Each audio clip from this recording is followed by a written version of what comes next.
माननीय सदस्य श्री CP जोशी जी।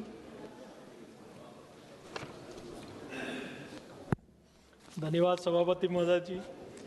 मैं आपके माध्यम से सरकार का एक महत्वपूर्ण विषय पर ध्यान आकर्षित करना चाहता हूं। मेरे प्रदेश राजस्थान और सब जगह ई-मित्र संचालकों की समस्याओं के संबंध में जो डिजिटल शासन और आम नागरिकों की सुविधा से जुड़ा हुआ है, ई-मित्र सेवा केंद्र आज डिजिटल इंडिया के लक्ष्य को जमीनी स्तर तक पहुंचाने का एक प्रभावी माध्यम है।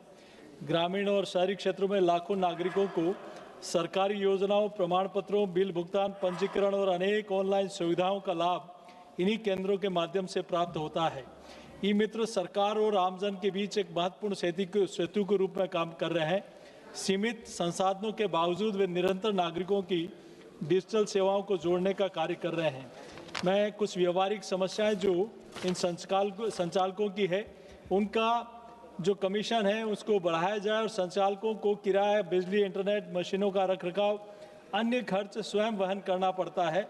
इसलिए इनकी दरों का पुनर्निर्धारण हो तथा पोर्टल और विभागीय सर्वर डाउन होने के कारण कार्य बाधित होता है, जिससे आम नागरिकों को अनावश्यक परेशानी होती है। इसके लिए तकनीकी ढांचे को और मजबूत बनाने की आवश्यकता है। साथ ही आवेदक द्वारा दस्तावेजों में त्रुटियां होने के बावजूद जिम्मेदारी ई-मित्र संचालकों पर आती है।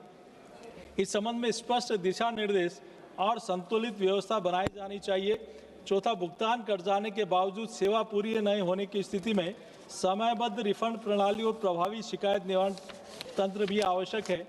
अतः मैं आपके माध्यम से सरकार से आग्रह करता हूं कि ई-मित्र सेवा केंद्रों को सुदृढ़ीकरण और संचालकों की समस्याओं के समाधान के लिए आवश्यक नीतिगत कदम उठाएं। बहुत बहुत धन्यवाद।